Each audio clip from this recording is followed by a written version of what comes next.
ലക്ഷങ്ങൾ തുരുമ്പെടുത്ത് നശിക്കുന്നു. അധികൃതരുടെ അനാസ്ഥയിൽ വലയുന്നത് ഇലക്ട്രിക് വാഹന യാത്രക്കാർ.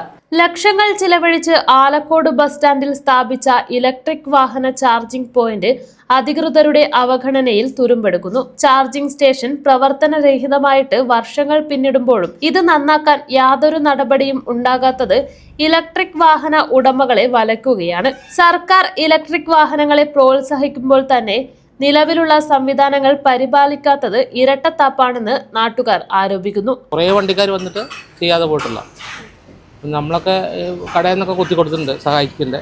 രാത്രിയിലാണെങ്കിലും ആൾക്കാർ വന്ന് പെട്ടിട്ടുണ്ട്. ബൈക്കുകാരൊക്കെ അങ്ങനെ ഒരുപാട് ആൾക്കാർ വന്നിട്ട് ഈ ഏരിയയിൽ വേറെ ഇവിടെ എങ്ങുമില്ല. പിന്നെ ചെറുപുഴയിലെങ്ങാണ്ട് ഉണ്ടെന്ന് പറയുന്നുണ്ട്. KCBയുടെ കുറ്റമാണോ അറിയത്തില്ല, ഇനി ഇൻസ്റ്റാൾ ചെയ്ത് ഇവരുടെ കമ്പനിയുടെ ആണെന്ന് അറിയത്തില്ല. മൊത്തത്തിലല്ല QR കോഡോ കാര്യങ്ങളോ ഒന്നുമില്ല, എല്ലാം മാഞ്ഞു പോയിട്ടാണ്. ഇപ്പോൾ 1 വർഷം മേലെ ഇപ്പോൾ ഒന്നും ചാർജ് ചെയ്യാൻ പറ്റാത്ത ഒരുപാട് EV ഉപയോഗിക്കുന്ന ആൾക്കാരുണ്ട്. അപ്പോൾ അവർക്കൊന്നും ചാർജ് ചെയ്യാൻ പറ്റാത്തൊരവസ്ഥയുണ്ട്. പിന്നെ പമ്പുകളിലില്ല. ഇപ്പോൾ ഇവിടെ നിലവിലുള്ളതെന്ന് പറഞ്ഞാൽ ചെമ്പേരി ഭാഗത്തങ്ങാണ്ട് അങ്ങോട്ട് പറഞ്ഞുണ്ട്, പിന്നെ ചെറുപുഴയാണ്.